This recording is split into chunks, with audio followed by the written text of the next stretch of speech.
Meat. You ain't never had the 7 seconds of fury like this.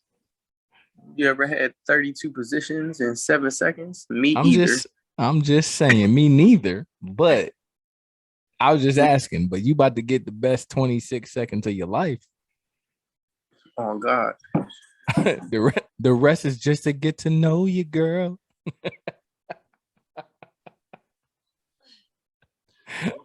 Tell you is we really about to do this Yeah, why not? right now? Sure. All right, bet. You said, can I come in 7 seconds? I think if the mood really requires and allows it, I could do it. 7 seconds? That's like that's like sticking it in, and then you might get one stroke. A full solid. Maybe. Nah, you could get a few. Like, okay, what if you only had 7 seconds? How many strokes do you think you could get in? As fast as you can go, bro. Giving it all you got for 7 seconds. How many strokes you think you could get, bro? Now, you don't like orgasms aside. How many strokes you think you could get in 7 seconds? Just full as fast as you get it, bro. I don't know, bro. I'm going. Like I'm going 7 to 10. Full strokes, 7 to 10. You talking about fast as you can? As fast as you could go. Just giving it all you got. I'm going 7 to 10 at least. I know full strokes. I don't think I can do 7 to 10. You ain't got the hips for it. Not the hips. I go 7 to 10.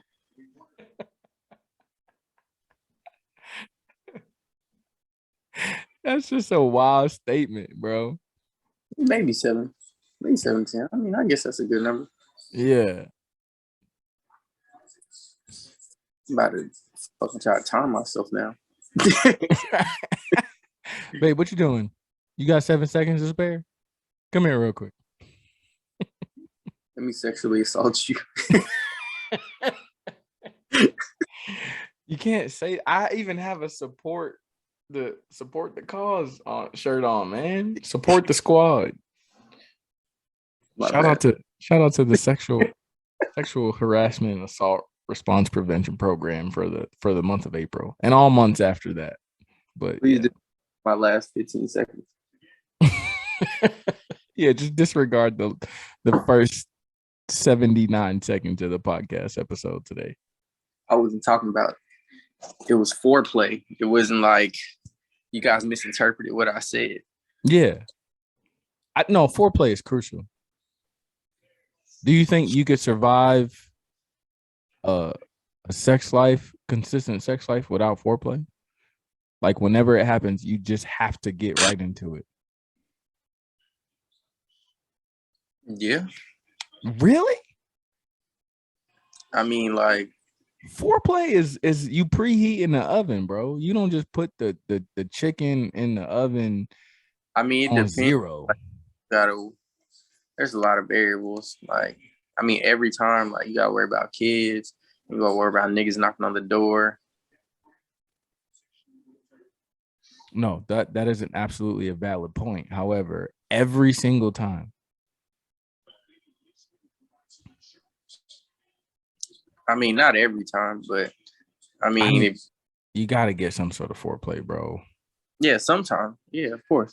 I mean, that's a must. I'm just saying, but like, if you don't, like, shit, niggas be out here struggling like 2-3 kids to get foreplay, and niggas be out here with like 12 kids, bro. I don't even know how niggas be doing that shit. My G, I got 4 of them niggas in the crib. Yeah, bro. And one of them is literally in a crib and want nothing but parental attention. Leia ain't in the crib, but she damn sure want everybody's attention. We got to secretly slip and slide when everybody's sleeping. Ain't no round of applause. you're going too hard. It's too Yeah. loud. Hey, it's starting to hear some sounds like a round of applause in here. Y'all need to turn that clapping down. I know you're not enjoying the show that much. Yo, you know, yo, I saw this TikTok. This kid, his mom and dad was outside smoking. I think it was like they were smoking cigarettes on the porch. And the kid, he walked out there. He was like, hey, mommy, do we have a cat?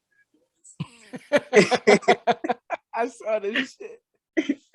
Yeah, bro. I don't remember. What did daddy say he was going to fuck the cat? Oh, no, I said, do we have a cat? She was like, no, why? Because I heard daddy say he was going to beat the pussy up. Yeah, so shit, bro, that shit was fucking hilarious. And they were like, get your ass back inside. Get your ass back inside. Has that Bro, have you been through that yet where the kids say some weird shit? man, like, I forgot what happened. Oh, we was on the way to the Dogwood Festival on Saturday. And we were talking about like gamer tags. And then Alex was like, oh, the epic number in middle school is 69. And I was like, 69? I was like, what? He was like, yeah, that's the epic number. And then he was like, I was like, so what's so epic about it? And then he was like, come on, Dad, you know. And I was like, nah, bro, you know. No, Do I you? don't. No, I don't, young man. I was like, you tell me. He was like, man, come on, Pop, you know. And I was like, nah, bro, I don't know what you're talking about. He was like, man, I was like, what you ain't trying to talk about it with me? Like, what you saying? Get to He the was, point. he was like, you know, whenever, you know, you put your mouth down there.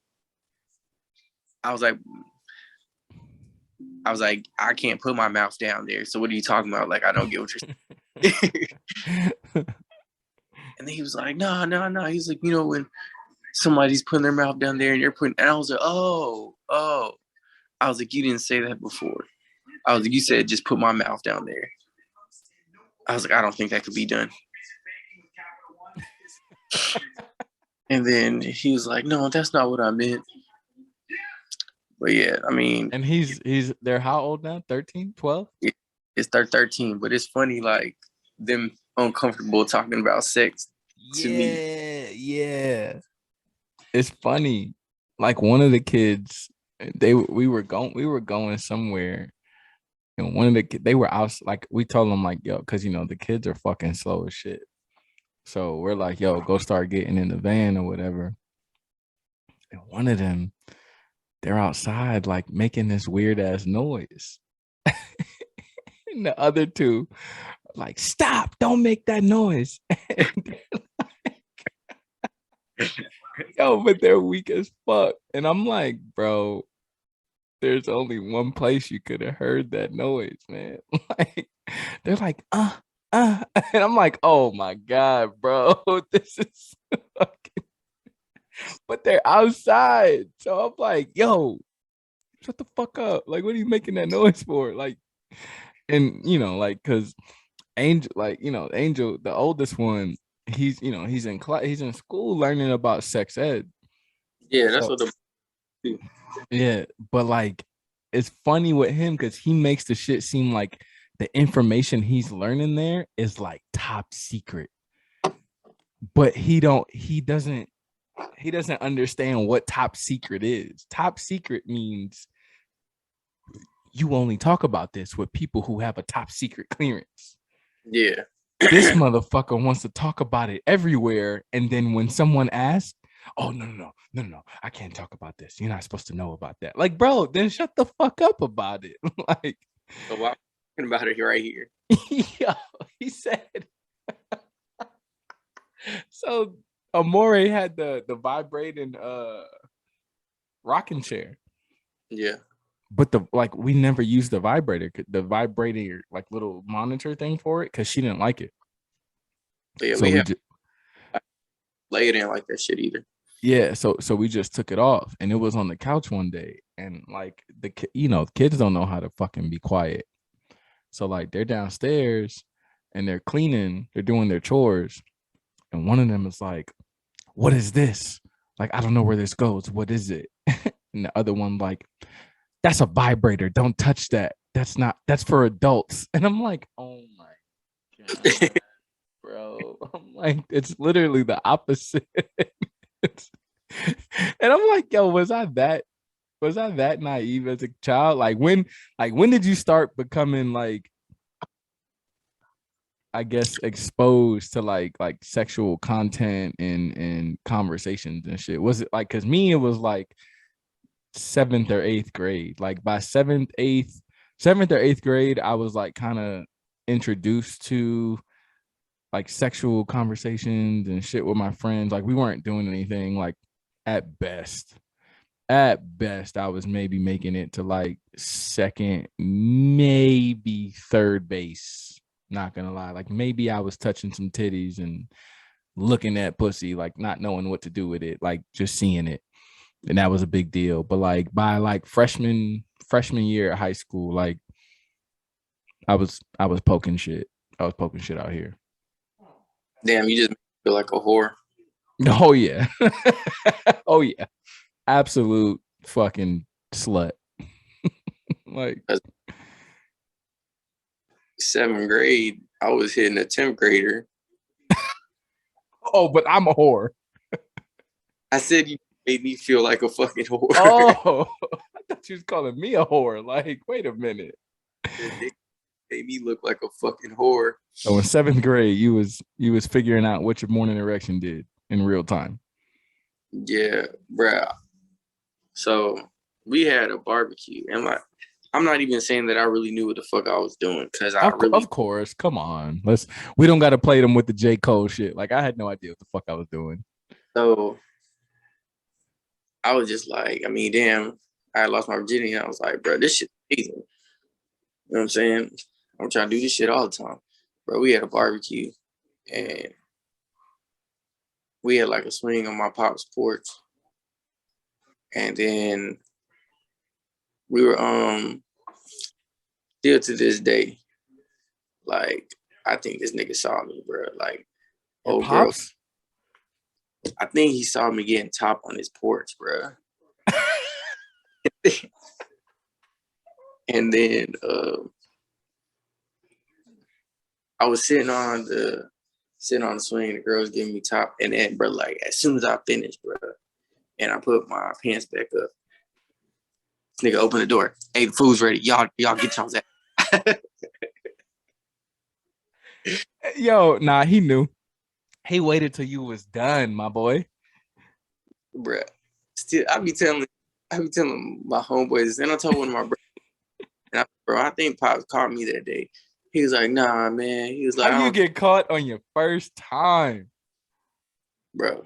No, it wasn't my first time. That was like around the first time. But that shit was just, Okay. but it was just like, damn, bro. Like, See, I give my mom and my sister credit. They thought I was fucking before I was. Like, they thought I was fucking way before I was. Like, my mom, remember, like, I don't know if you remember, but do you remember the NYC condoms? yeah. The ones you get at like the nurse's office and clinics and the doctor and shit. Small as fuck, tight as shit, like dry as fuck. Like you had to get lube with it. Like it was Bit. yeah, it was useless. That too. It was fucking useless, right? But like yo, my mom, she would bring home like bags of them shits, right? And I would, between pop culture and just listening to all the fucking OGs in the hood, I had a drawer for it. Like my mom is giving me them. Like, so she obviously thinks that I'm out here using them shits, right? Yeah. So, like when I first started, I was too embarrassed to go to the store to buy them.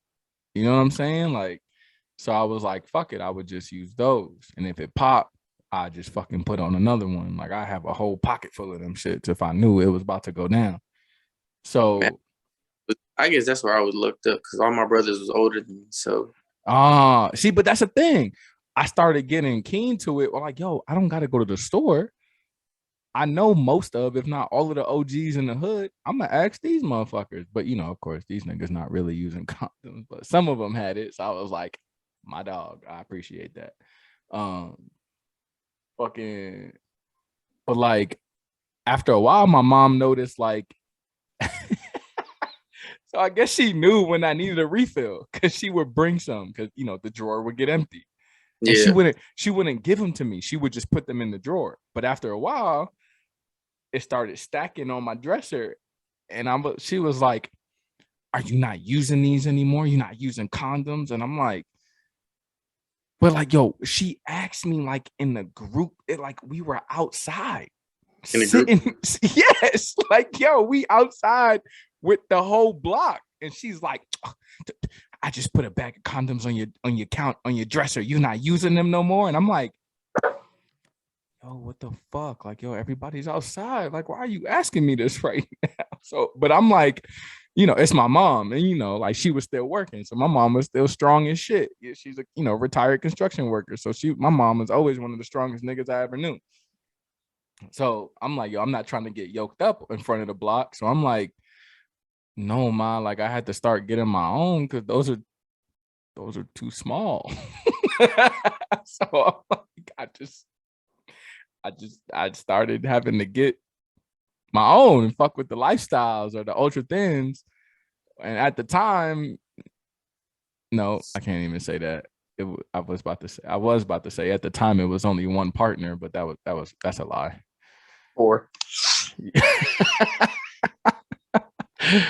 So I was like, yeah, no, that's a lie. So I was using them, and it was just like, yeah, nah, I can't use the lifestyles because the lifestyles are just like fucking like, not the lifestyles. The NYC condoms were fucking trash. Like they're free, and you're getting what you pay for.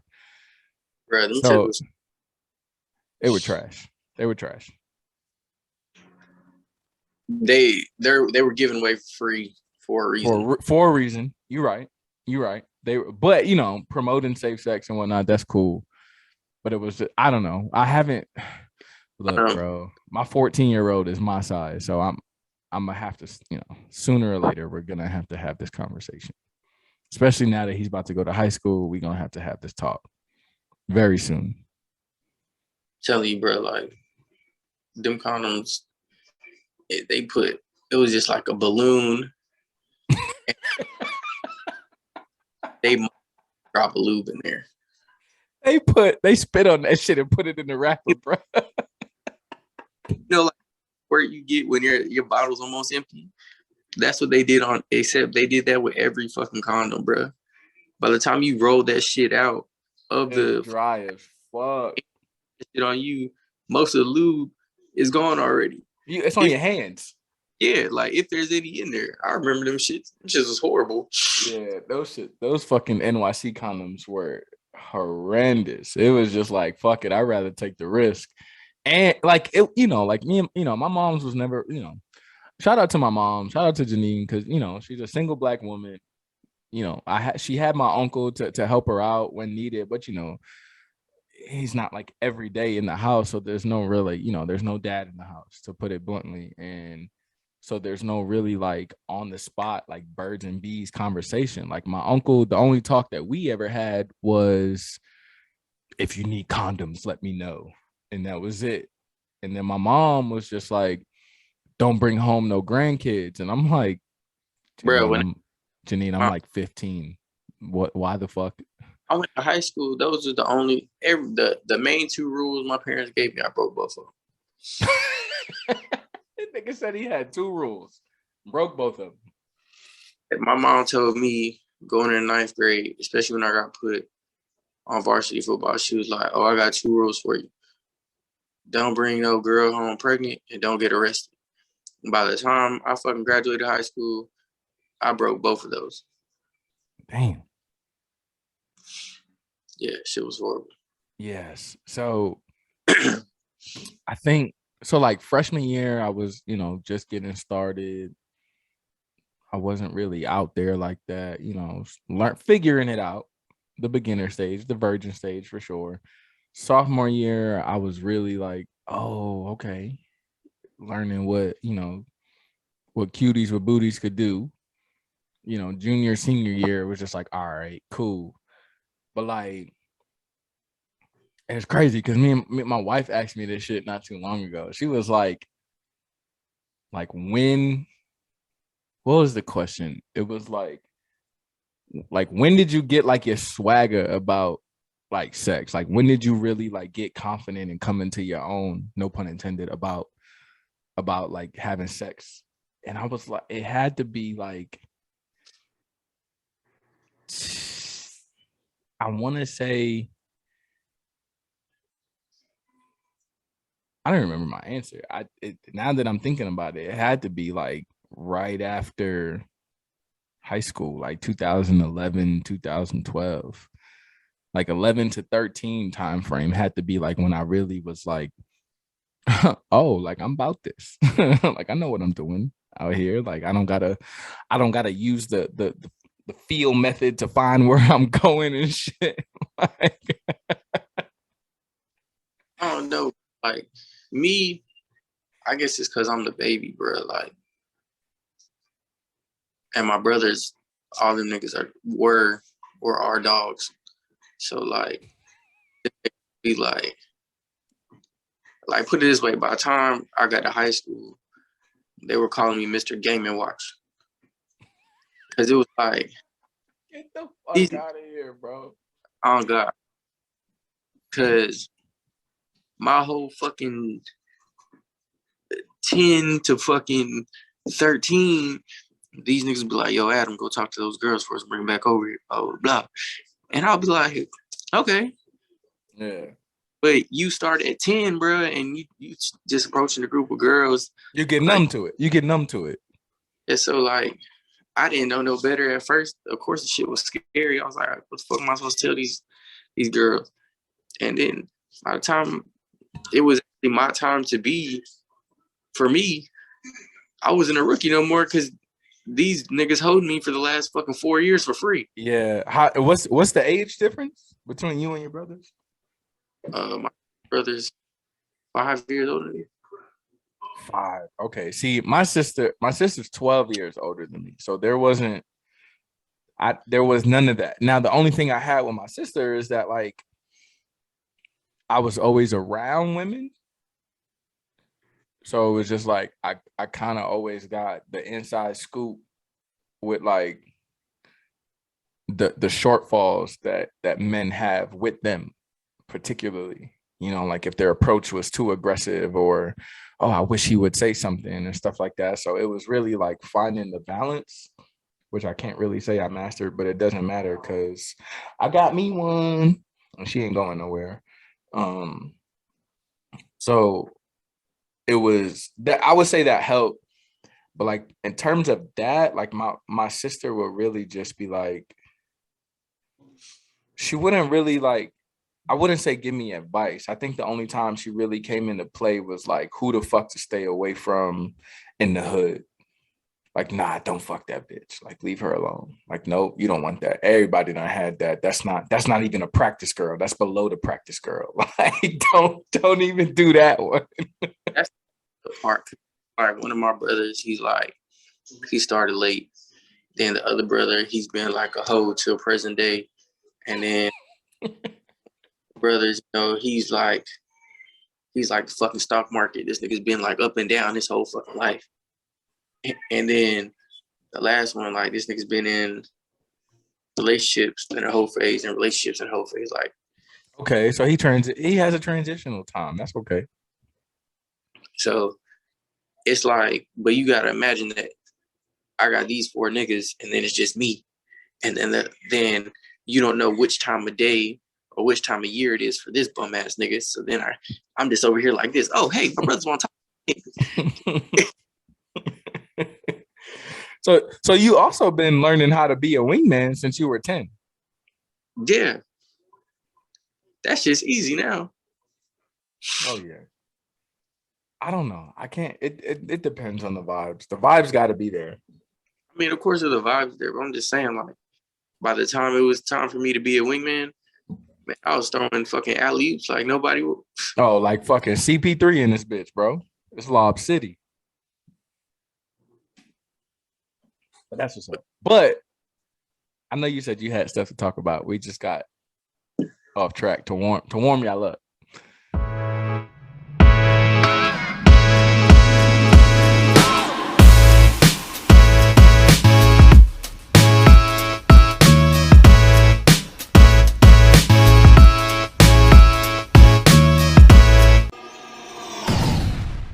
Say your. Go back to my list. I gotta go check my list. So, but before we get into that, I guess we could officially start this week's episode. So was good, ladies and gentlemen, loyal noodles at home. It's your boy Willie Knight, alongside my brother from another mother, but don't let Janine tell it, Mr. Adam Maldonado, ladies and gentlemen, in the flesh. Excuse the appearance. I don't know. Is that orange sweatpants you have on, nigga? You look like you sitting in cell block C. They red. Living lavishly right now, but still drippy nonetheless, my guy. I'm still trying to find. Damn, I know I sent this shit to our group. No, you didn't. You said you made a note. Bruh, I sent it to the group because I fucking reshared it today. Oh, there it goes. I did send it to the group. All right, I found it. There we go.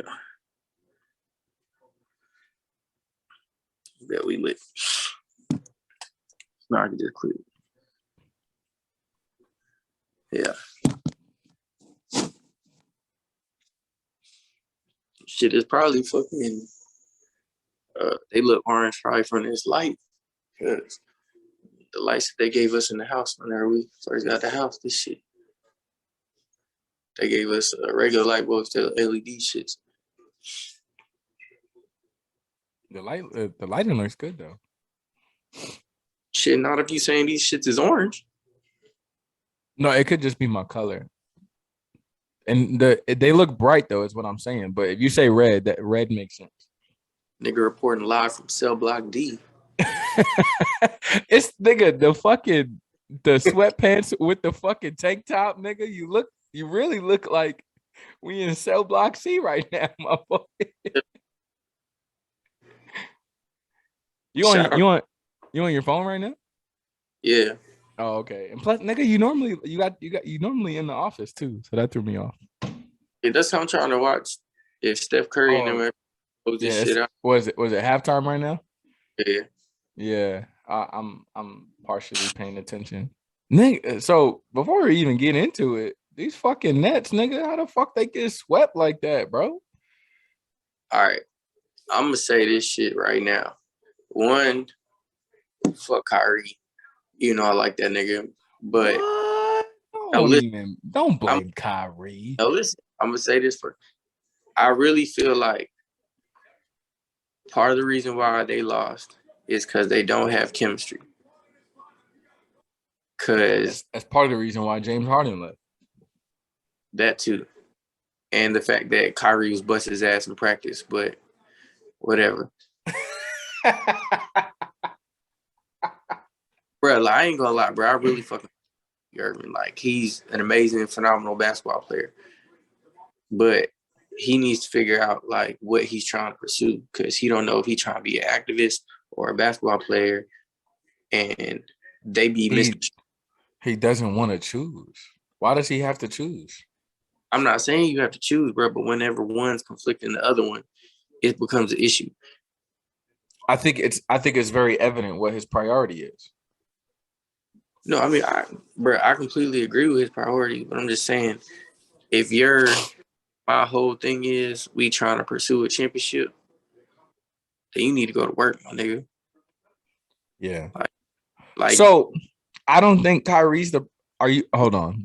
Before I interrupt, are you saying Kyrie's the problem?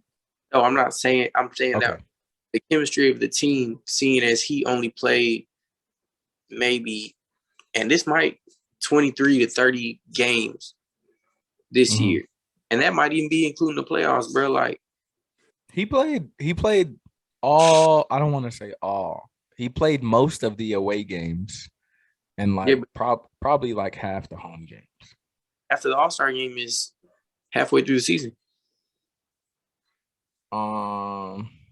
Because they had to release the COVID shit. Hold on. I'll tell you right now. For the 2021 to 2022, according to NBA.com, he played 29 games this season. And I said 23 to 30. Boy, I was right on point. You're right. And I was ballpark figuring that. Yeah. That's not good for, and you know it's crazy. He's the number 2 option on offense. He's not the number 1 option, which is crazy because Kyrie is a bucket. He's a bucket. Damn, bro, but you gotta think they got all these other cats that could hoop, and he's not. Like you said, he's not the number 1, even though he should be taking the ball up and down the court. Like, can't nobody outhandle him. Dude's phenomenal. Nobody in the league, bro.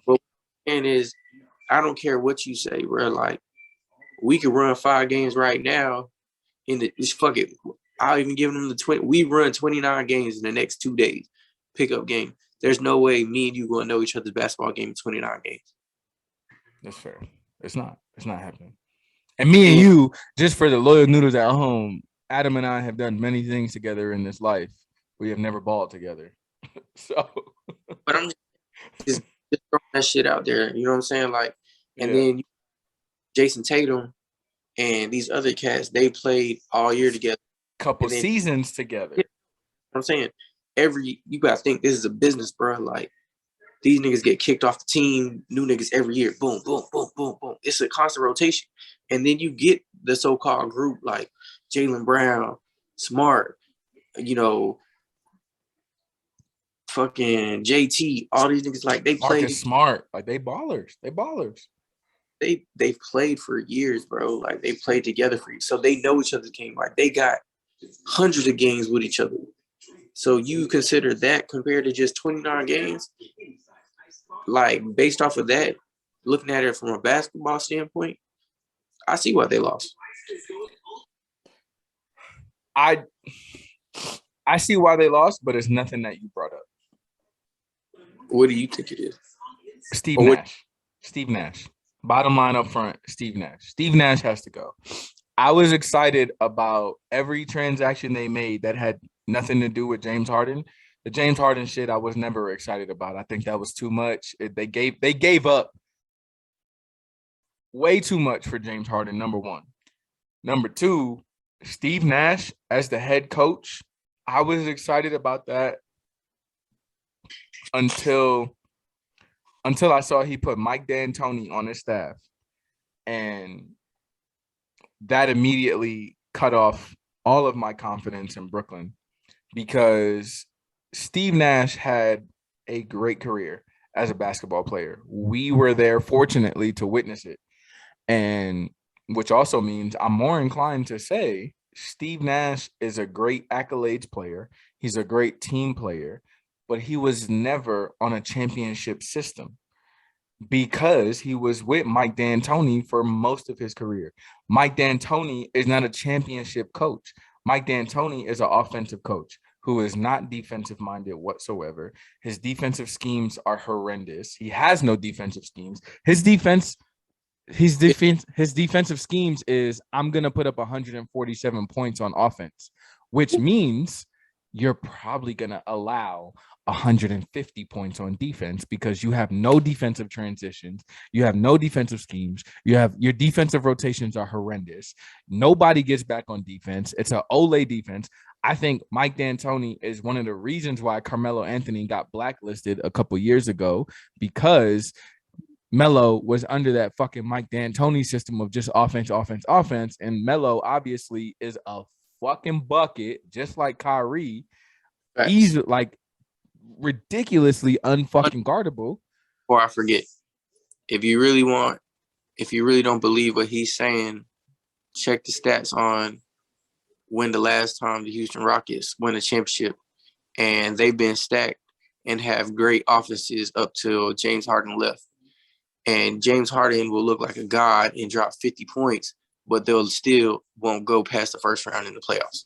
And I'm telling you, like, it has to be the defense because it has been shown. Okay, so the last year in the playoffs, what happened? James Harden went down. Kyrie was already out for the whole playoff. So Kyrie wasn't playing. James Harden had a hamstring injury. So it was just up to KD and the rest of these fucking role players.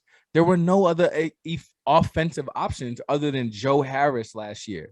Joe Harris got cold as fuck against Milwaukee. So Milwaukee walked all over. I can't say they walked all over Brooklyn because the series went to game 7. However, the obvious shortfall of the Milwaukee and Brooklyn series was that KD was literally doing it by himself. He had no other options. Now, fast forward, Kyrie is back. KD's here. The chemistry's not there. James Harden's gone. Ben Simmons, who is not by any means an offensive option, he's a fucking defensive option because all he's going to do is get to the bucket. And okay, man, James, cool. Ben Simmons could get to the bucket and he's a great fucking defender, defensive player of the year, all NBA defense. I get it. But guess what, my guy? You can't dunk the ball. You not shit if you're not even on the fucking court. So I don't give a fuck what Ben Simmons did for Brooklyn because you did nothing but just fucking hype it up. So there's that part. The man, like, they were hyping it up that he was gonna come back for the playoffs. He didn't fucking come back for the playoffs. It is what it is. But just to circle back, just he was uptown getting free bottles and hookah service. Fucking, and they threw out his back. Ultimately, what my point is, none of the players are the problem, in my opinion. I think we have a great rotation. I think we have a championship team. I think the problem is Steve Nash. The problem is Steve Nash. He is an offensive-minded coach. He does not have, just pack him up, bro. Steve Nash got to go. If you could keep Steve Nash on your staff, pause, and bring in like a Jason Kidd or Mark Jackson or Avery Johnson, bring one of these coaches in and let Steve Nash stay on the staffing. And if fucking the NBA had an offensive coordinator, let it be Steve Nash. Because I just don't think he is ever gonna win a championship as a head coach. That's my problem with the Brooklyn Nets. And I'm a Brooklyn Nets fan. I'm a New York Knicks fan. I just, the Knicks kind of absolutely faltered after last season, ending the season in 4th place. Now they didn't even make the playoffs, but that's their own fucking problem to solve. But the Brooklyn Nets, bro, y'all are contenders every year just on paper. If you're a contender every year on paper without playing the game, this is a coaching problem. I don't know, man. Like I said, but I agree with that partly, but I feel like the chemistry, I really feel like, man, if they would have played more games together, that would help out a lot. If I would have got 50 games with Kyrie, James Harden, and KD, they wouldn't have even had to play the play-in game. Yeah. There was no chemistry. And then, like you said, then you trade James Harden and Ben Simmons don't even play. And then it's crazy. I saw today, I don't know if it was on Twitter or Facebook, they brought up a tweet of Ben Simmons whenever he got hurt, whenever he first was in the league, and he was like, oh, he never wants to watch his team get swept. Yeah, while he's on the bench. And then they had a picture of him that season and then a picture from this week of what he was wearing. It was like, damn, he can't even keep his own word to himself. Bro, that's facts. It is. I think KD needs to step it up in terms of being a leader in the locker room, but you can only do but so much. Kyrie is his own soul. Ben Simmons is his own person. I think there's a long-term goal here. I don't think the Nets, because there were reports that the Nets front office demanded an explanation from Ben Simmons about the whole Game 4 thing where he was supposed to play but didn't end up playing. But that's short term, my guy. We're already in the playoffs, trying to bring him in to play in the first game with the team. I'm not even stressing about that. But my thing would be, look, dog, take the time, pursue whatever healing process you need for your back, your mental health, do that shit. But next season, I don't want to hear shit, bro. I'm saying the reason why you wouldn't want that nigga to come in the game is because of chemistry. Exactly. There's no chemistry. Exactly. I fully support what you're saying. I fully do. Like, let him heal, handle whatever fucking mental health problems he has, handle whatever back problems he has in the off season, and then when it comes time next year, October, November, opening day, season opener, bro, I don't want to hear shit. Get your ass on the fucking court or get the fuck out. Like, I think we got the size that we have in the paint in the front court with Andre Drummond and Blake Griffin and LaMarcus Aldridge and Claxton. Like, yo, we could utilize that. I'll take that. Like, Blake Griffin played a fraction of the season with shitty minutes and led the league in charges taken. That doesn't get shown on the stat sheet, but that is very productive to the team. Exactly. So I don't give a fuck about the stat sheet because Chris Anderson was the same way. James Posey was the same way. There's plenty of role players on championship teams that were the same way. And Blake Griffin is playing his part. I don't give a shit. He's not the Oklahoma State or fucking did he go to Oklahoma State? He's not the Oklahoma State fucking Blake Griffin. He's not the LA Clippers Blake Griffin. He's the Brooklyn Nets Blake Griffin. And the nigga is fucking old. He don't got it like that no more, but he's still putting in quality minutes, and I'll take it. But that's not what we came on the podcast to talk about. Adam has some shit he wanted to talk about, and I'm excited to talk about it. Loyal Noodles, I know you're excited to hear about it. So, Adam, what are we talking about today, bro? Penis extension surgery for men, and then women surgeries for them. Is it for you or is it for the opposite sex? So the question is penis extension surgery for you or for the opposite sex? Yeah, or if a woman was to get, her own surgery, is that for you or for the opposite sex? But okay, leaning towards, because we can only speak, but for so much for women, because we're not a women. Speaking for a man. And I can't say I know anyone that got any cosmetic surgery. Personally, I don't know anyone that got cosmetic surgery. I know one person that got a breast reduction. But I don't know any, and that was for them. However, a penis enlargement surgery, first and foremost, that's off the rip. I'm gonna say, as a man, that's doing it for you. As a man, when you feel as though you are inadequate in certain categories of life's physicalities or physical contributions to the intimate side of your social life, yes, so the intimate side of your social life pertaining to your genitalia, that takes a toll on you. That takes a toll on you, like on the mental inside. Yeah. And you feel like less of a man. Like, no matter how much money you make, whether I made $100 all year or whether I made $100 million all year, if I got a little dick, I'm not really gonna feel like that much of a man. And funny story, the same conversation I was telling you about, and my wife was like, "Oh, like when did you like kind of get your swag about your sex life?" It took me a minute because in junior high school, there was a girl I was dating. I won't say her name because I don't know her anymore to have her permission or whatever. But there was a girl I was dating. If you knew me in 6th grade, then you know who the fuck I was dating because we were together like the whole school year. We were together the whole school year, right? So we were very comfortable with each other and whatnot. But like we were with our friends one day. We were in like the basement of some building on Ocean Ave, and we were chilling in there. And like, yo, we was playing truth or dare. This is 6th grade, my nigga. So again, I don't know what I'm doing sexually. I don't know about that shit, right? So we playing truth or dare, and somebody was like, yo, I dare you to show your girlfriend your dick. And I'm like, what? That's crazy. Like, I'm no, like, and I'm like, are you okay with that? Like, is that like like what you want? What you think? And she was like, okay, yeah, it's cool. So like we go to like a different part of the room where it's just us, whipped it out. Me not knowing what I'm doing, what to do in that situation. I'm not thinking, hey, bro, you should probably get this like a little hard before you just whip it out. Nigga, it was cold as fuck.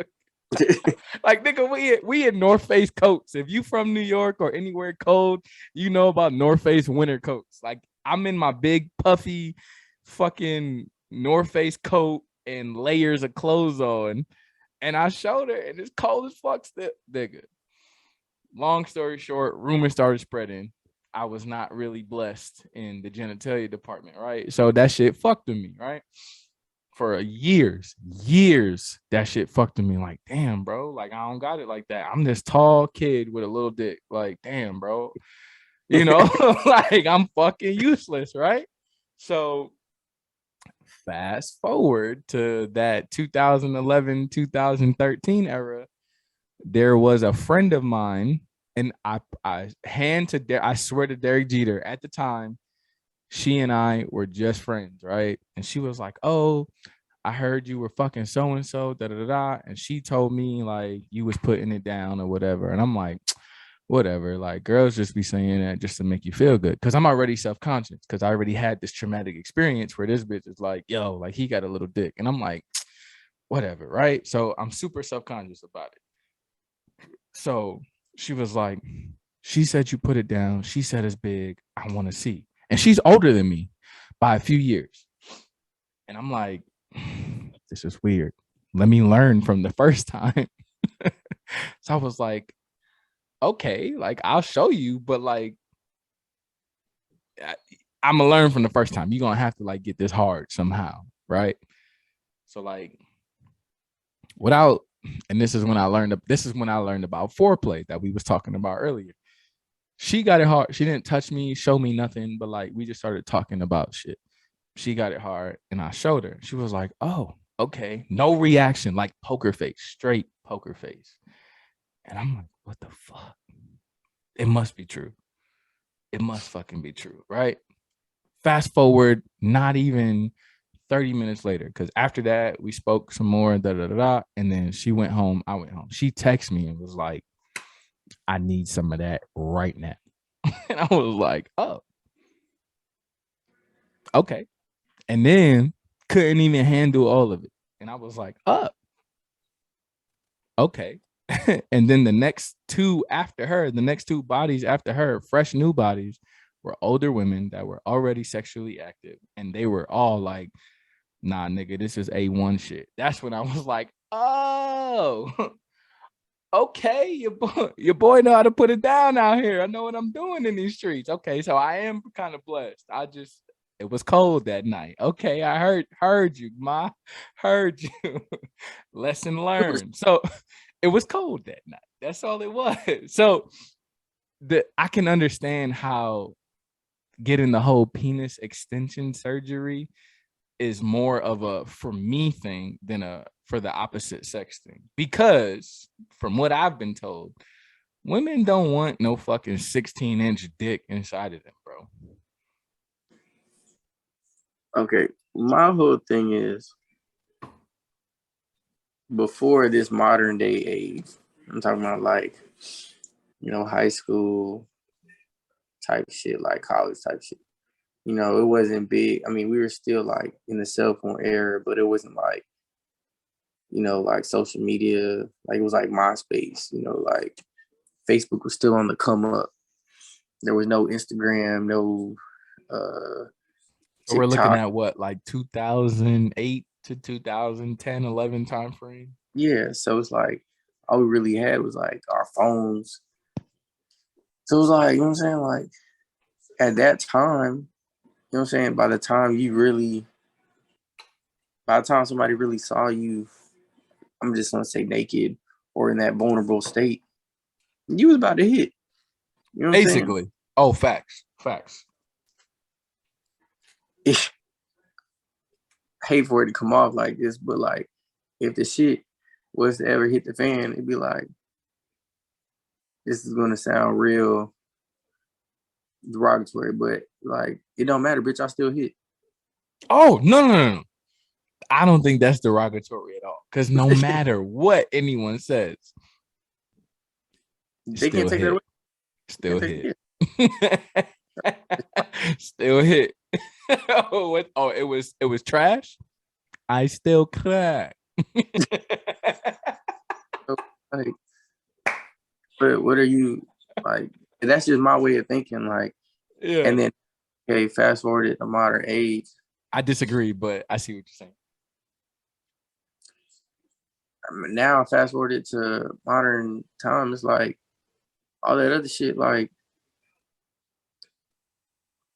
you said, man, it's really for you. Like that's you really being self-conscious about yourself. Facts. And because you know, it's the generation of gray sweatpants. Yeah. And dick prints. You know what I'm saying? Like it's no longer just muscle t-shirts and you know, tattoos and all that other shit. Like, nah, ladies want to see the print. Ladies want to see the Everything before it's even time. yeah. They want to see it. They want to see everything. Everything that we be looking at, we want to see the Popeyes 3-piece, the legs, breast, hips, and ass, even though that's a 4-piece. Like we want to see all of that. The ladies want to see it too. They want to see the dick print. They want to see the legs. They want to see how big the butt is. They want to see the chest, the arms, all of that shit. Like some ladies like the gym body, some ladies like the dad body, some ladies like the fat dudes, some ladies like the skinny dudes, tall, short. You know, ladies got a preference nowadays, and they've always had a preference, but they have more say on what their preference is and what they choose to have. So I can understand why there's things like the ab imprints, the penis enlargement pills and surgeries, the tights and short shorts and shit for men and whatnot. Like, well, the short shorts was a thing a long time ago, so they technically like bringing those back. But being in the army kind of exposed me to that because we got the Ranger panties, which is really just them fucking small ass running shorts. Really might as well be boxer briefs. That's really what they are. That's really what they are. I only get the ones that come with spandex because it will be a show for no reason if I reach for the wrong thing. Yeah, because my PT pants were sometimes, my PT shorts were sometimes. Facts. I'm so glad the new ones come with spandex. Facts. And even if they didn't, I wear spandex anyway because I go to the gym and just put spandex on because it's always chub rub season. I got the dad body and my thighs just really know each other very well for no reason. But it's a tough call. I can't speak for all men. I can't even speak for any men that has had penis enlargement surgery because I don't have it. I don't know anyone that has had it. That's not even something that we really talk about.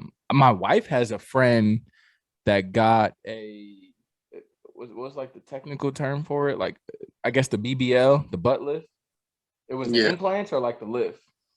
It was the lift. It was her own fat. Okay, so she got her own fat utilized for the butt, and she was open about it. Like she openly like conversed about it and advertised it like it was weird because it was spoken about so much that like I have to look. I don't want to look. You know what I'm saying? Like, I don't want to look. I don't want to look. Don't make me look. I don't want to look. And then you see it and you're like, I looked, and you're like, fuck, I look. Is this rude? Is that rude? Is that disrespectful? So me and Kat, these two ladies that got a BBL on, and you could clearly tell they got BBL on the ship. And bro, that shit, like it don't even look right. Right. Like, come on. Like, ladies, I understand it may not be for us, but like, could we make it match a little bit? The ratio is just disgusting. Bro, like, there's a tell problem. Him, like tell him. Like, and it's funny because that pot's just my I'm a potato. so weird, bro. Yo, like, could we order the Cardi B and not the fucking Kim Kardashian? Like, I'm telling you, bro. cause Like it didn't even look right, bro. Like that shit was just look awkward.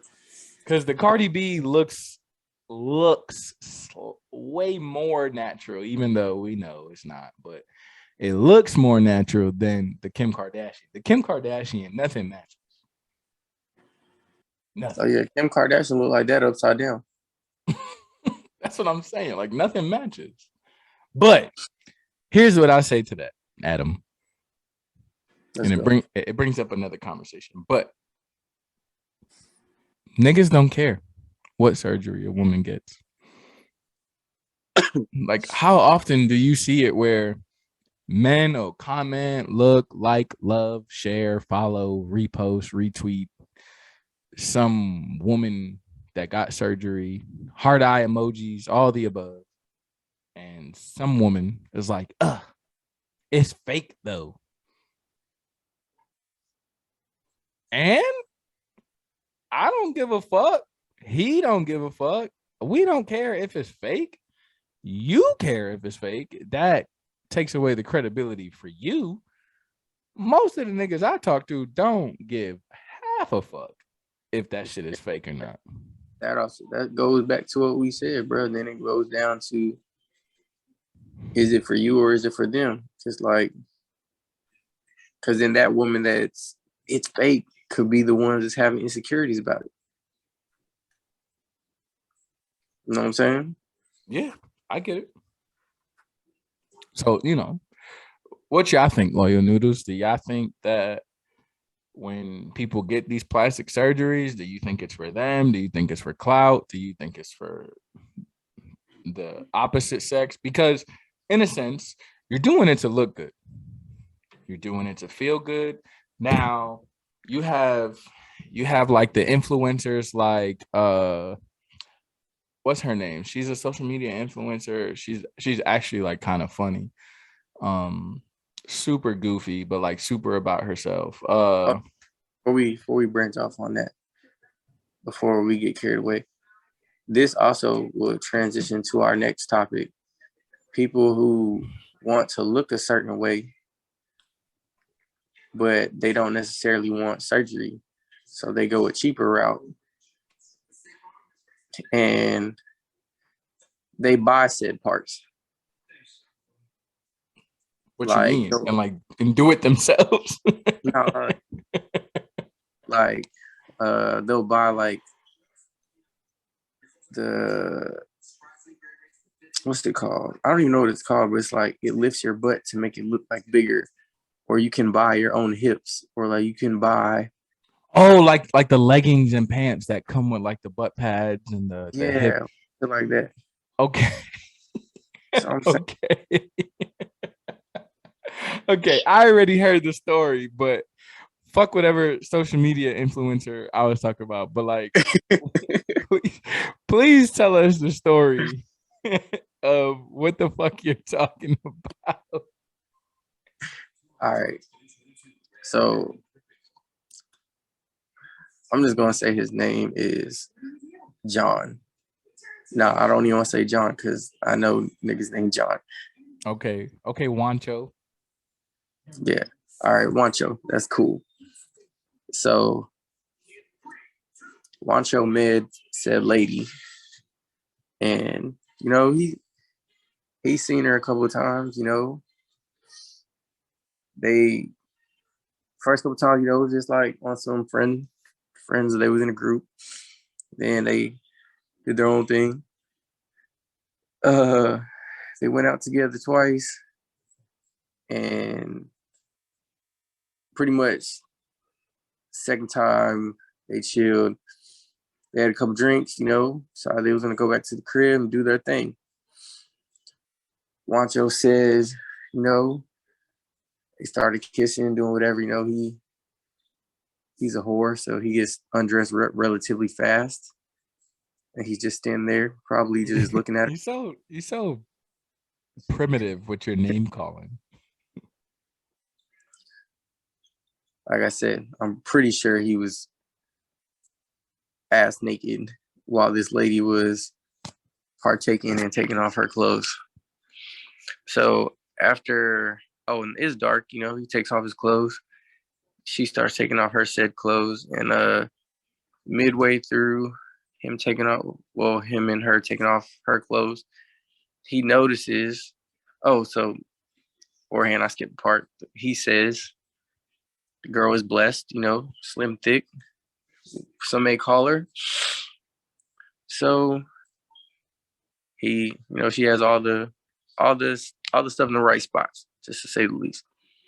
So they start undressing. She starts undressing, and then he notices like after she takes off her pants, like she takes off something else, and when she takes it off, she's after she takes it off, she takes off her hips in a sense.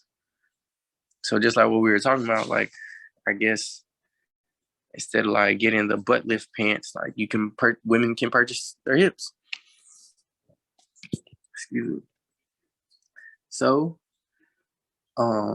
clearly at this point, now he's like, "Yo, what the fuck is that?" And then they ensue to have a conversation, and he realizes that everything that she was showing wasn't what he originally was buying. And long story short, he seals the deal. After he seals the deal, he says, he finishes. And once he finishes, he just rolls over and lays on the bed. And when he looks up, somehow this fine young lady's hips have managed to start swinging from the ceiling fan. And he was just in awe of what the fuck was hanging from his ceiling fan at the time. So it's crazy, man. Like people really will be out here buying body parts. And I want to say also, niggas ain't shit, man. Like he saw all that, and at the end of the day, he still sealed the deal. Cause ain't nobody gonna go that far. I'm telling you, bro, we don't give a fuck. You doing that shit for you. Like, and okay. I don't want to say we all, because I've learned to not speak for everybody. However, women will fuck who they can. No, I'm sorry. Women will fuck who they want. Men will fuck who they can. Yeah. That's why women can have fake asses, fake titties, fake whatever, fake leggings that come with asses and titties, and men won't give a fuck because guess what? I still cry. I still hit. I don't care. Like I still hit. What I said. It's just what I said. It was trash. I still hit. It didn't last long. I still hit. What you mad? I still cry. The best 7 seconds of your life, baby. The best 30 seconds ever for me. Yo, I can't say it at work because I'm a professional. No one is more professional than I. However, the whole talk around town in the Army is the new ACFT and how they want to add the plank. And I will say there are 2 ways in life. Time machines don't exist, but there are 2 ways in life to slow down time. A good plank and good pussy. Those 2 things will fucking make 30 seconds feel like 30 fucking minutes. Any good day, bro. Bro, I've never heard that comparison. Nigga, what? If you've been in a plank for 30 seconds or in some good pussy for 30 seconds, I promise that don't feel like a regular 30 seconds. I swear. Yo, that comparison's fucking wild. I'm wrong? I ain't wrong, but that's just I never thought of it like that. Oh, I've had time to think about these things. I've been in both. Me too, but damn. You'd be like, yo, I'm bodying this shit. That was a good 30 minutes. Oh. That wasn't even a commercial break. All right, never mind. Damn, the game still ain't back on. God damn, we still in the second inning. What the fuck? Yeah, but to your story, I'm telling you, men, and again, people, loyal noodles. I'm not speaking for all men. If the boot fits, if the shoe fits, then wear it. And for you, I hope it's red bottoms. But what I'm saying is, it don't fucking matter to people, to some people, about whether your shit is fake or real. Because to some men, guess what? If they hit, then they hit. That's what they care about. But there are people out there that are like, they can't deal with the fake nails and fake hair and fake titties and all of that other stuff. And it is what it is. I haven't spoken to any women who have dealt with any penis enlargement situations or stories, so I don't really know their take on it. Loyal noodles at home, if you want to comment on our YouTube or talk to us on Twitter or whatever, feel free to tell us your story or reach out to us and let us know, like, if you've had an experience with that, then sure, fucking come tell us. I would love to hear it. But what the fuck are you gonna do at that point? Like, he's not taking his dick off at the end of the night to fuck you. So you're getting that fucking artificial 8 inches of fury for however long. Like, I do want to know the side effects though. Does the penis enlargement make your dick more sensitive? Like what's cool, bro? Cool. You pull out this thing that's 16 inches long. But what are you like? One, you can't even go in that deep. The depth son, of that's not even fun. Yeah, no, she's not gonna enjoy it. And then it's just like you said. So what if the side effects are bad? So you got all this, you slide it in, and on that one stroke you done. What if you really turn into the 7 seconds the 3 seconds that we're talking about? What if in 7 seconds, like we started at the beginning of the episode, what if in 7 seconds you can only get one stroke? Yeah. Like, are you trying to make that dick come out of her mouth while it's in her pussy? Like, goddamn, bro, that's not even attractive. There's no way. There's no way. She's gonna have to. I'm gonna put it like this: if you're not a celebrity and she has to sign a waiver to fuck you, there's a problem. Facts. There's a problem. Like, if it's Chris Brown or Trey Songz or Johnny Depp. Trey Songz is a horrible example. Okay, I'm sorry. I'm not following Trey Songz penis news, but he's dealing with a lot of allegations at this point. Oh, he is? I'm sorry. He is? What's Yeah, you and your sharp shirt, that's not working very well right now. He was out here inventing sexual harassment? Assault. What'd he do? Oh. Hold on. Breaking news, niggas. What'd he do? So I know the latest one that came out, this white girl, it's actually a video. She's in a bikini and he's like, oh, seen the titty, something like that. Oh, pop titty or something like that. And then he pulls her thing down and she's suing him $5 million for like embarrassment and sexual assault and some other shit. And just pulling titties out for no reason. No, but then there's like the Gonzalez. You Trey Songz. Why you gotta do it? They'll do it for you. I know at least 6 women personally that would pull a titty out for free for Trey Songz. Man, okay, but then you gotta think, bro. Like, once niggas get put in that position, get put in that pedestal, bro, like they feel like they're untouchable. That goes back to what we was talking about earlier about how we ain't supposed to talk about R. Kelly, because then if this shit goes out, Trey Songz becomes a predator, because this nigga got a lot of allegations, bro. Like, wow, coming out of the wood, and I'm talking about like,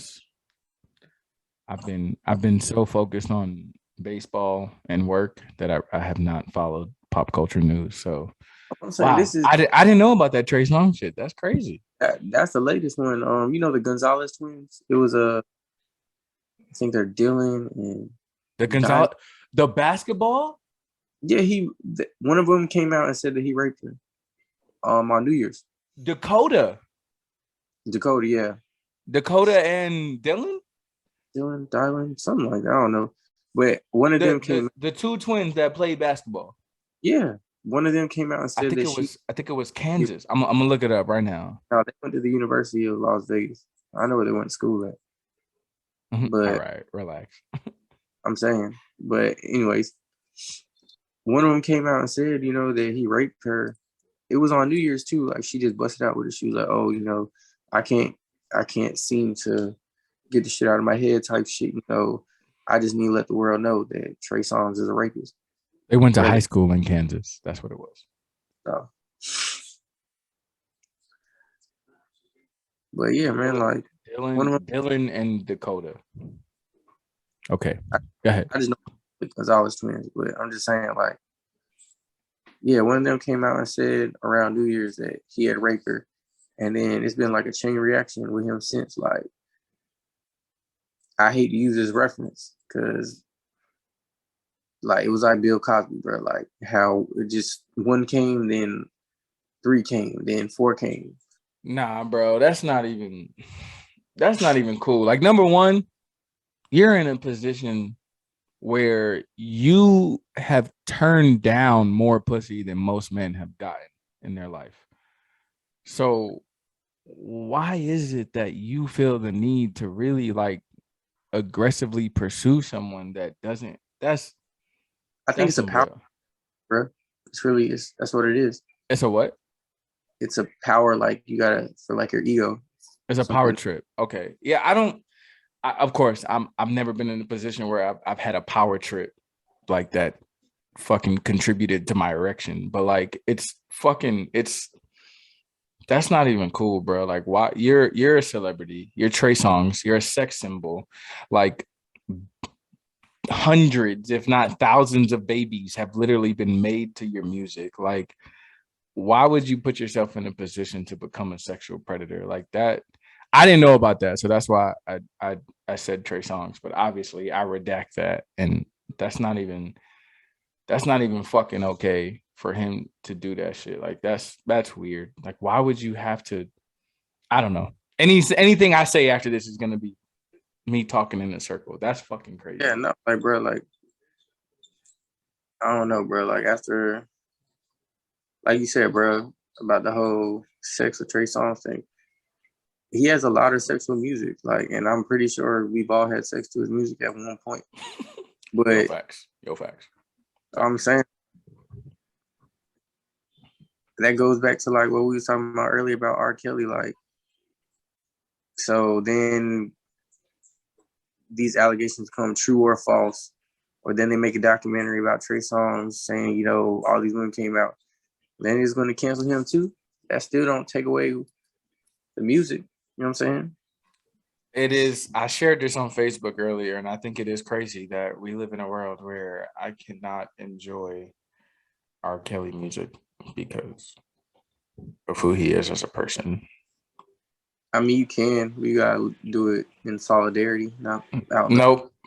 I'm just gonna feel bad about it when I go in public. I just can't, because Trapped in the Closet was such a classic. Like, come on, bro. Like, I gotta get rid of Trapped in the Closet. Could someone please just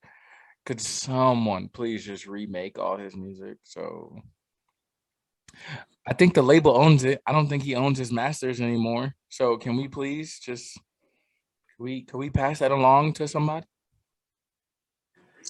And I don't know. That's fucked up. I didn't know that shit about Trey Songz. That's wild. I'm not, like, shirt or no shirt that I have on.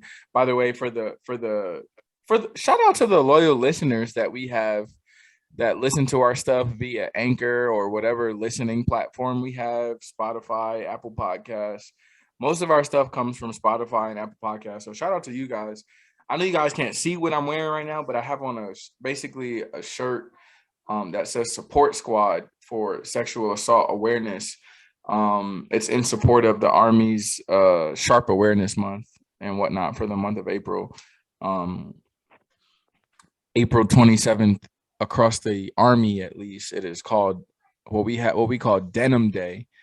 I'm sorry, I'm getting a little bit off topic, but just to put it in context, I know Adam mentioned like my shirt and whatnot, but just to put it in context, Denim Day started with a long time ago, a long time ago. Forgive me for not remembering the year.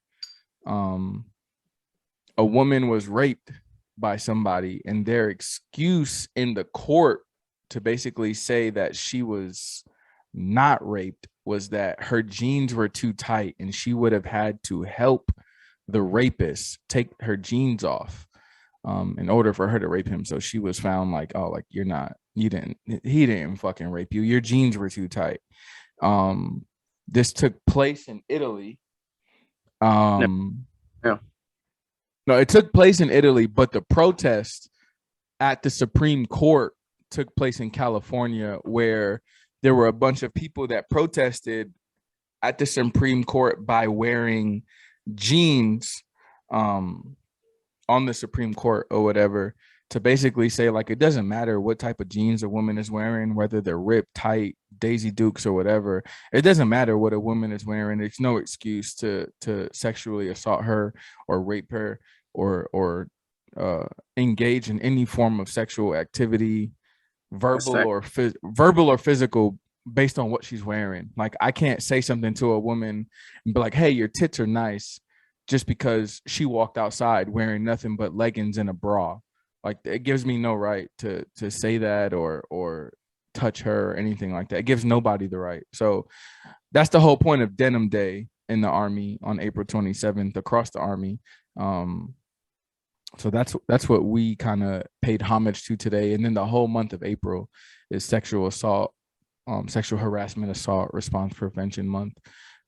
So that explains the shirt I'm wearing for the loyal noodles that cannot see what I'm wearing. But I think it had nothing to do with what we were talking about today. It just kind of coincidentally coincided. But that Trey Songz shit really threw me for a fucking loop just now. So yeah, don't worry about my shirt. I'm still in cell block D. So Mel, fucking Adam over here just wearing nothing but tattoos and chains and shit in cell block C. But that's what we had to say about the women wearing artificial clothing or fucking just surgery in general. There were a few more things we wanted to talk about. One of the things that we were going to talk about was something that we've touched on before. And a couple of the things you'll see, loyal noodles, is that some of the things that we touched on before, we got so much feedback and people wanted us to really speak on it more.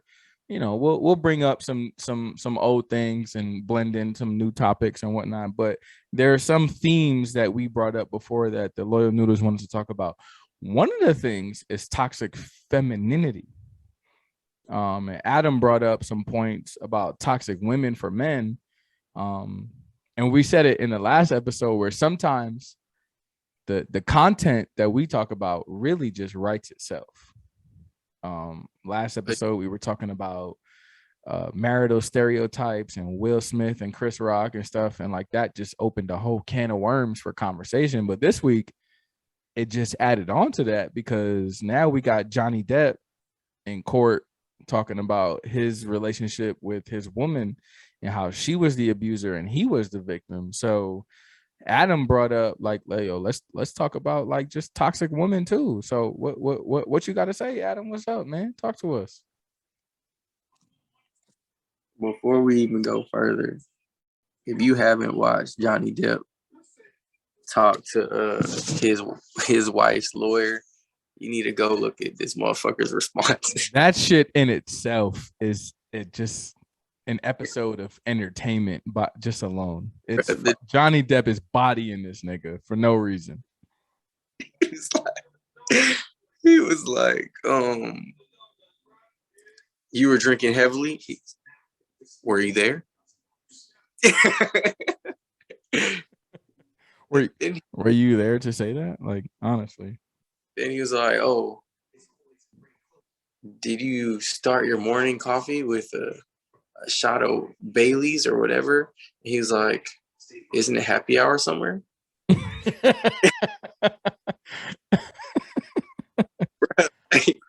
Valid question. Valid question. This man had an excuse, and I wouldn't even say an excuse. And then he's saying all this shit with a straight face, or he would even giggle before he would say it because he knew. He knew he was about to say some bullshit, bro. Bro, this man had me dying the other day when I watched him answer the fucking questions. I think All right.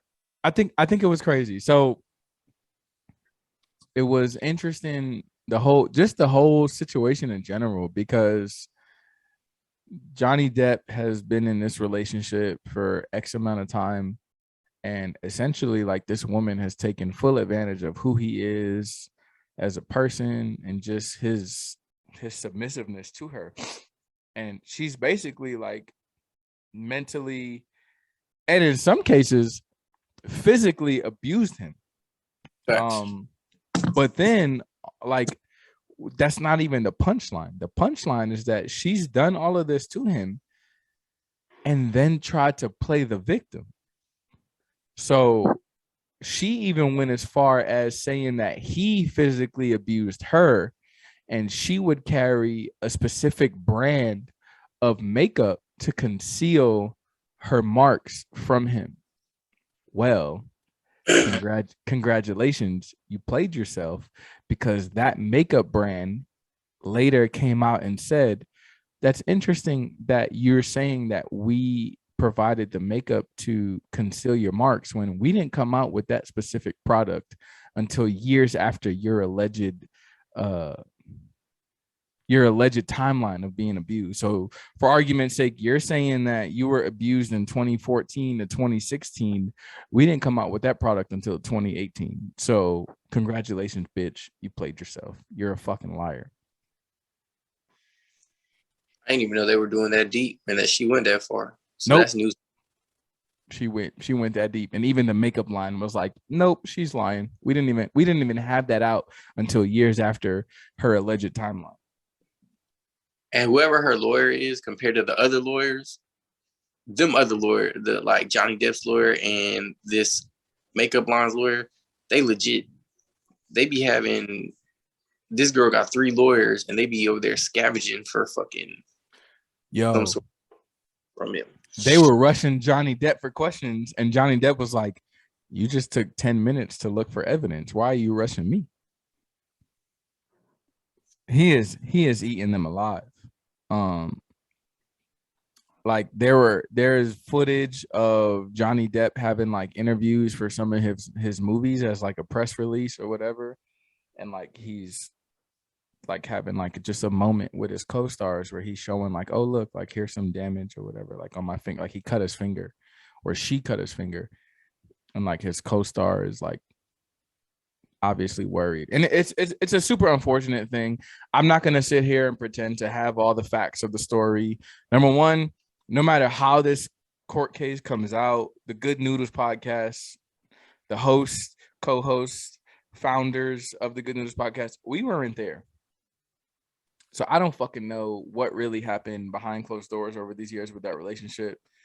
We just know what the media released to us and what we can speculate. But like, toxic femininity is a thing where it's easy for a woman to play victim. It's so easy for a woman to seem like the man is the bad guy, or he's the abuser, or he's the fucking liar and all this other shit. And it's so easy because naturally all she has to do is shed some tears and really fucking sell a story, and people are gonna be on her side automatically. Like, I hate to even go back, and especially with the whole Sharp thing that we've been talking about, because now like this is low key turned into a Sharp episode. But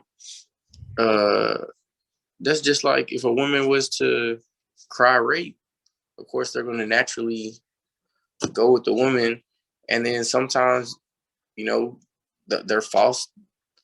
The women themselves are lying, and then those men deal with these allegations for currently at that time for that period, but they have to live with that for the rest of their life.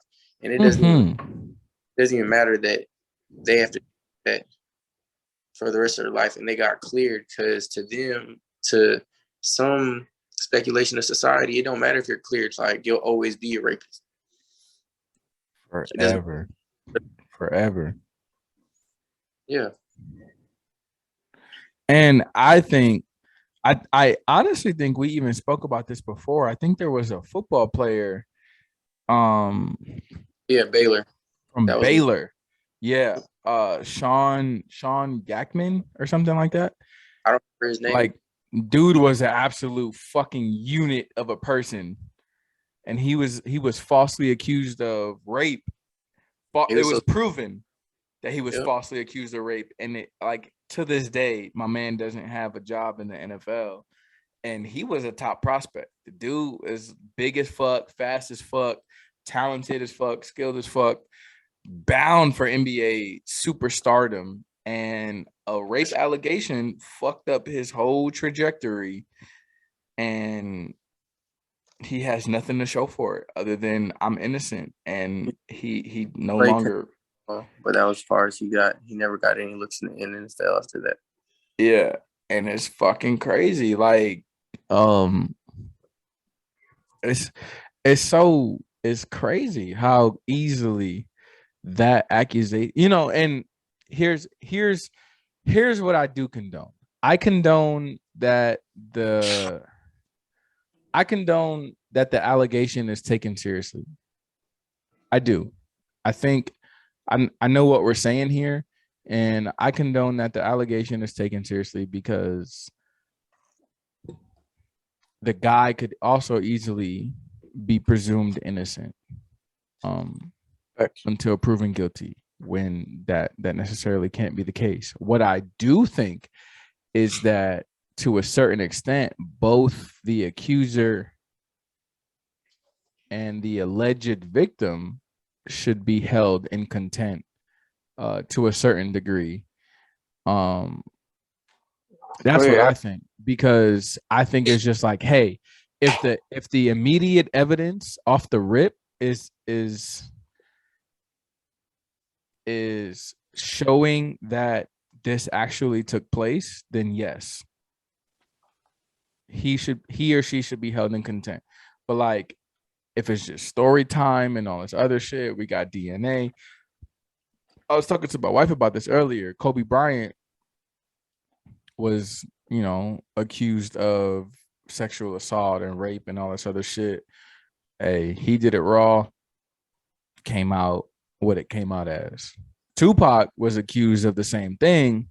Shorty kept changing her story, didn't want to provide evidence, all this other shit, like, didn't really come out in favor of her. So it was like, nah, he could go. So it's just like, did Tupac really do it? Did Kobe really do it? All this other shit. But it's just like, if you're falsely accused of rape, then I think whatever your punishment should have been, and there's a lot of people that share these sentiments, because this is not just my original thoughts. This is just from me engaging in social media and public forums.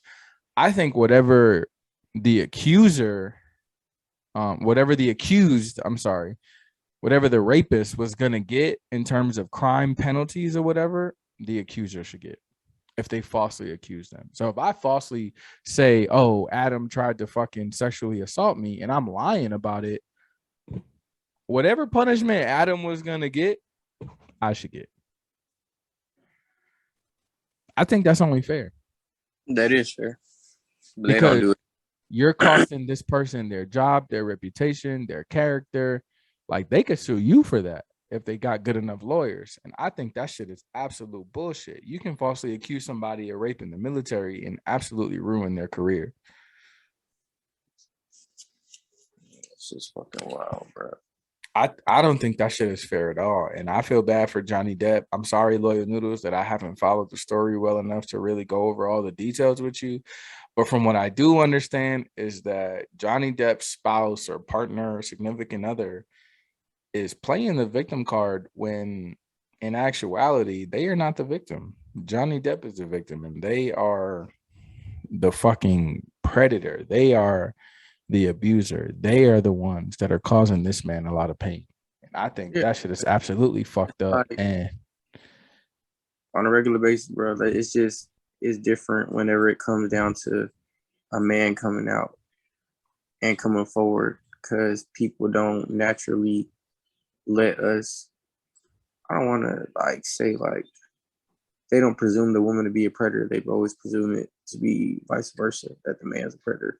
So then when a man comes out and is like, "Oh, this is happening," they're like, "No, that's not feasible. That's not possible. How could you allow that to happen?" Or like if a dude was like, "Oh, she raped me," like, "Oh, this nigga's lying. He ain't get raped. You can't rape a man." yeah, It's all the same shit, bro. But I mean, according to the statistics, there are men that get raped by women too. There are men that get raped by men as well. oh, facts. No, I'm just saying, like, but Men can be rape victims as well. yeah, I don't want to like make it sound like it's only strictly women because it's possible. But then you always got those naysayers who gonna be like, "Oh, that can't happen." You know what I'm saying? Like, I'm just playing devil's advocate, really. No, I hear you. I hear you. So statistics show that 1 in 6 U.S. women will be raped annually in the U.S. Surveys and rape statistics by gender have found that 1 in 6 American women and 33 American women have experienced an attempted or completed rape as a child or adult. And this, my loyal noodles, is according to Jennifer Caudle, article published in early 2021. Um, those are the statistics. So 1 in 33 men and 1 in 6 women. Now I understand those ratios are very, Broad. very, very fucking different. However, according to January 2021, from Jennifer Caudy, to legaljobs.io, those are the numbers. And that's just as of just over a year ago. I don't know how those numbers have changed in about uh 16 months, but that's a pretty big jump. But the fact that if I fill up a room with 33 men right now and 6 women, one of those women and one of those men will be a victim of sexual assault at some capacity. That's fucking horrendous. Just to Yes. put it in perspective for you. That's disgusting. I think the number should be 0 in a perfect world, but like, I support I support all types of people in this world unless you are a rapist, predator, pedophile, serial killer. I or just a bad person in general. Like, I don't support you, but like I support gay, straight, black, white, green, blue, religious, Catholic, Buddhist, Muslim, atheists, like all types of people in this world. But like, I will not support you if you are a sexual predator at any capacity. You're just a fucking terrible person, bro. Can't rock with it at all. I can't get jiggy with that shit at all. That is not good noodles approved whatsoever. That scuffs my Tims. We didn't really have a scuffs my Tims segment on this episode, but fucking call it this: sexual predators. Yeah, scuffed my Tims. You absolutely scuffed my Tims. Like, the ones that can't take no for an answer, the ones that don't know what no means, like the ones that think no means try harder, the ones that think no means, oh, she wants it but just doesn't want to tell me, the ones that think they're entitled to it or it's owed to them. Like, no, you're a terrible person, and that's what scuffs my Tims. That concludes my scuffs my Tim segment for the Good Noodles podcast. Like, that shit is disgusting. Facts. I can't get with that. I can't condone it. I can't sit here and be like, nah, bro, she deserved that dick. Like, nah, that's bullshit. Or vice versa. And I can talk to you guys as a father, as a husband, as a son, as a brother. Whichever angle you want me to spin it, I just can't do it. Like, Adam has a daughter, Adam has a wife, And even if I didn't have kids, just on my relationship with Adam, I can't imagine somebody doing that shit to his wife or his daughter. I would fucking lose my mind. I can't imagine how he would feel. I have a wife. I have two daughters. I have a sister, a mother. I have a whole life full of women that I love and care for that are friends and family. And I can't imagine what the fuck it would be like if they were to be sexually assaulted or harassed or raped or something like that. Like, no, I'd literally want to kill that nigga slowly and call the police myself and be like, yeah, I did it. And I'm going to fucking smile and make sure that these eyebrows are elite in my mugshot, because what you won't do is catch me slipping in my mugshot, because the eyebrows, the beard, the mustache is going to be on point in my mugshot. And I'm going to be like, yeah, I did it. And guess what? I'm proud of it.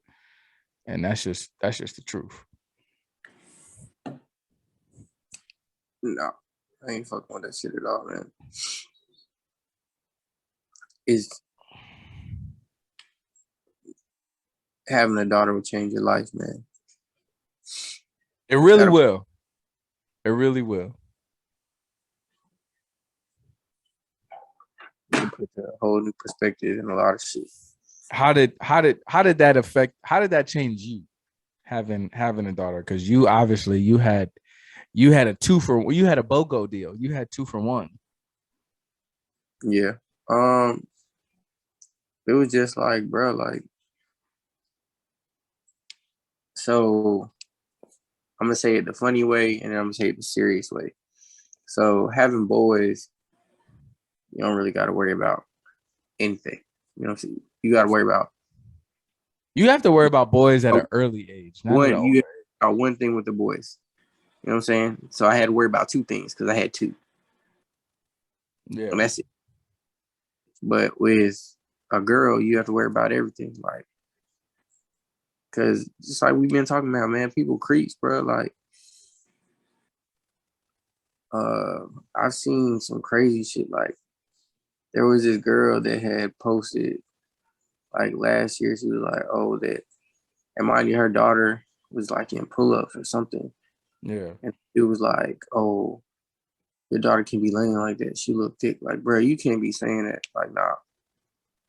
Bro, I'm telling you, bro, like, dude deleted his Facebook and all this other shit. I don't even remember his name, but it's like there's crazy people out there in the world, bro. And that's why I'm very particular about who I let around. He said that about like a baby toddler? Yeah, it was like somebody on Facebook, bro. It was in one of the, you know how like they be sharing shit. That shit had like thousands of shares. It was some nigga around Fayetteville.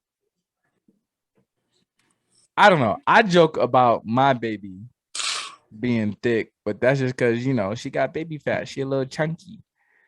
But like for another person to say like, oh, she thick, like that's weird.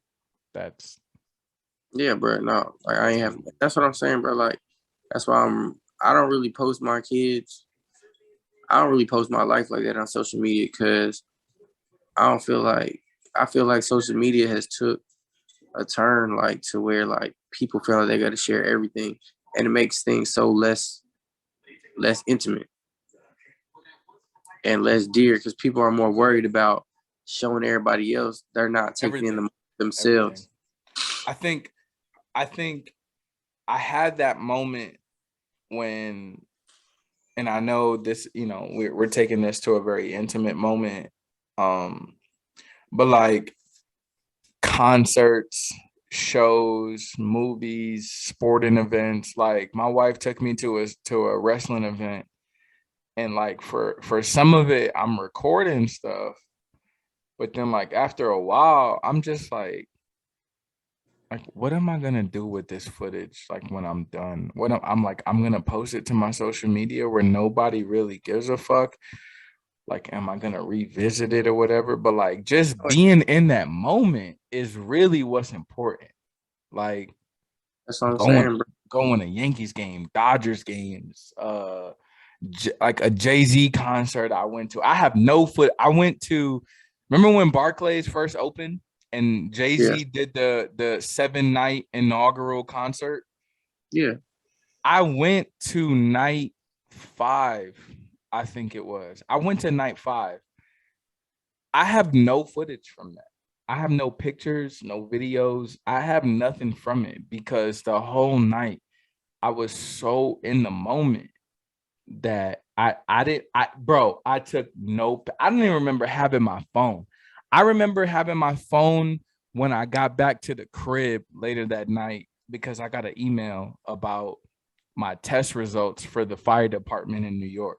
That was the first time that night I fucking checked my phone. Every second before that, I was just so in awe of what the fuck I was experiencing. And it's not really like a brag or a boast, but it's just like you don't really see that often where people, you look at like footage from events and these moments happen, all you see is flash bulbs because people are taking pictures. Everybody, and that's the thing. Like I feel like people get so consumed with that. Like I was watching $1,000,000 worth of game with Wallow and Kill the Kid, and Wallow has said like, bruh, like social media really has fucked up our generation to the point where like kids, even adults, bruh, like people our age, like they thrive off this shit. They thrive off the likes, the comments, the Yeah. shares. Yeah. Yeah. Like Yeah. they need that. They need, That's their validation. yeah, like they need that validation. And they need that shit to feel like complete. And I don't know, like when it's been probably the last couple of years, bro. Like I don't feel the need to do that, bro. Like at the end of the day, I don't need to validate myself for you. Like you don't know the daily struggles I go through. You don't know the daily struggles I go through with my family.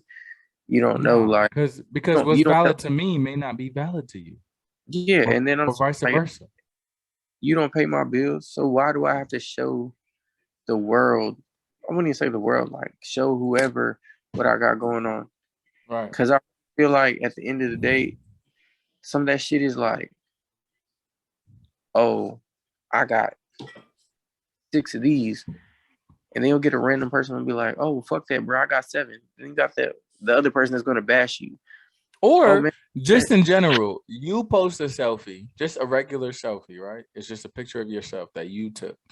You get 6,347 likes.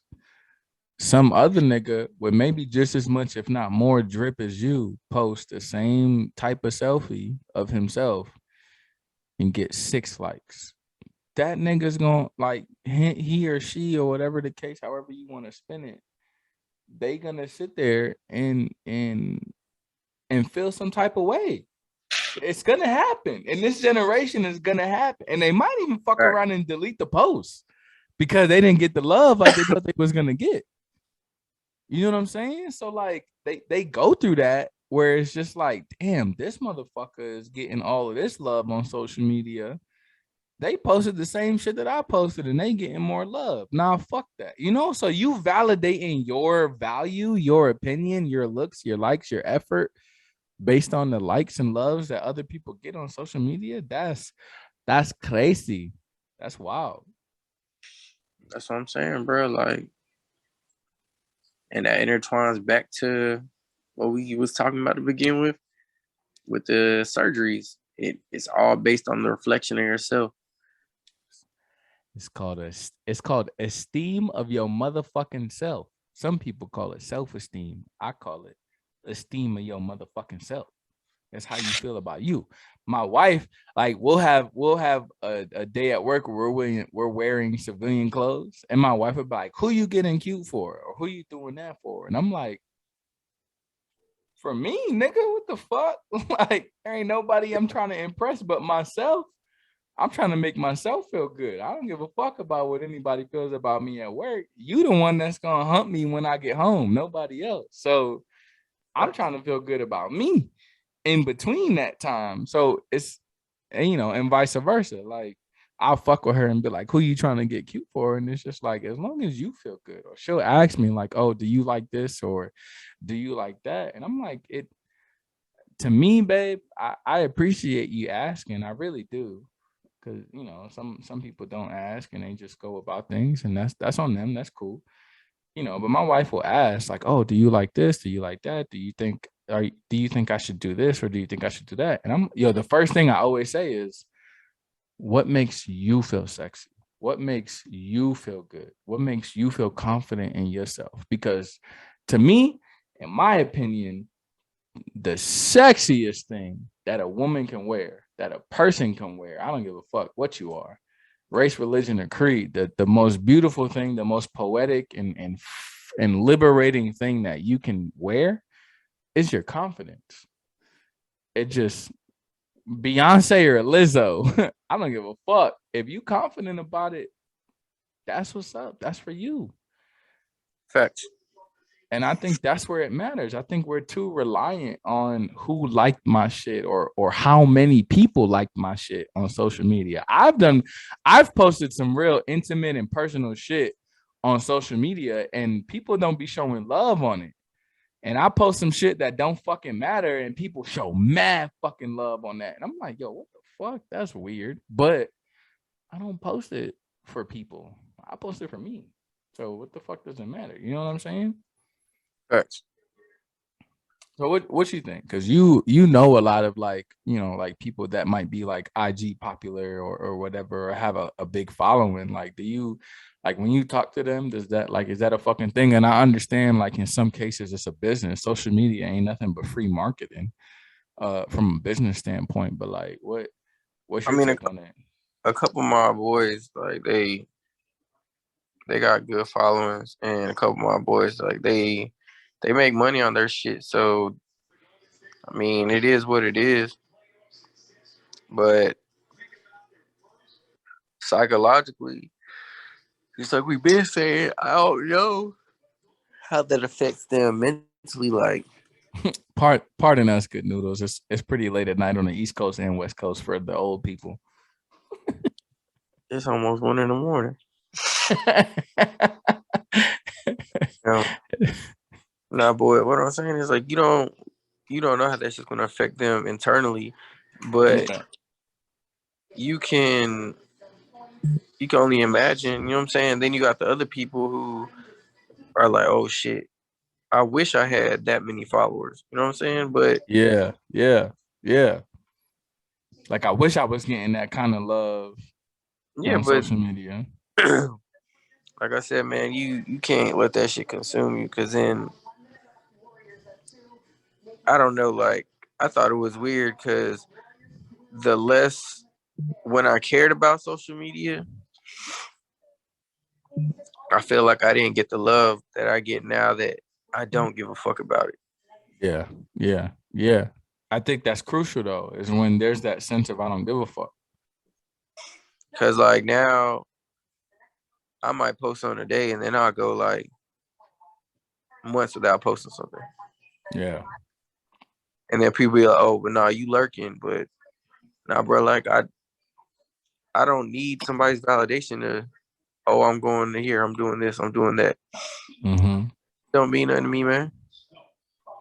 Don't. I'm posting it because I want to. I don't give a fuck what you like or love about it. And majority of the time I never post shit when I'm there, because you don't know who's watching your shit and you get robbed that way. That's a fact. I I do my best to post it after I'm away from that destination. Mm-hmm. I could dig it.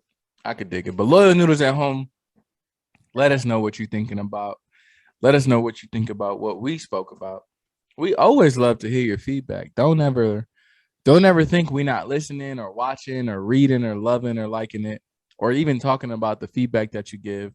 Um, we always appreciate the feedback that you give, whether it's a rating on social media or a rating on Spotify or Apple Podcasts or whatever, or a comment on YouTube or a like, love, or retweet on Twitter, whatever the fuck it is. We always appreciate the loyal noodle feedback.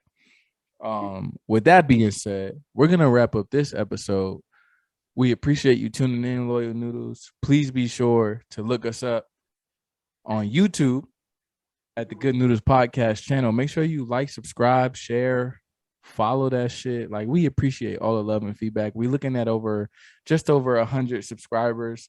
Let's get to 1,000 before the year is over. Like, just, it's free to share it with your friends. We're no longer in the era of fucking we gotta pay for text messages. It's too easy to copy and paste the link to our channel, send it to the homies, talk about the shit that we talk about at work, and tell them to tune in to the Good Noodles podcast. If you are just around with your friends, talking on IG or Twitter or Facebook, fuck around and tag the Good Noodles podcast, and we'll fucking talk about it. There's plenty of other podcasts out there that we like to interact with and collab with. So you'll be seeing us on other platforms. But right now, it's really easy to find us. We're on YouTube. We're on Anchor. That's a distributing site to a lot of different platforms. We're on Spotify, Apple Podcasts, Google Podcasts, Breaker. We're on so many platforms. It's really difficult to not find us. So you take your pick and you can find us. We're coming soon to different platforms such as iHeartRadio. So stay tuned. We appreciate your support thus far. Tonight, today, this week, this evening, we've had a great conversation. As always, myself and Adam have provided you a lot of thought-provoking content. So please let us know what you think. Offline, online, we don't give a fuck. Just talk to us. So hit the like button, hit the share button, hit the love button. Let us know what you thought. Loyal Noodles, we out of here for another installment of the Good Noodles podcast, coming to you from our own home studio. I need any shares I can get, so I get some money on my commissary. Yes, sir. Adam out here hurting on the bookings. We're just kidding, y'all. Adam is at home with his lovely family, so don't think don't be looking up penitentiaries and correctional facilities for Adam. He's not there. The nigga's at home. He just got off vacation. Excellent.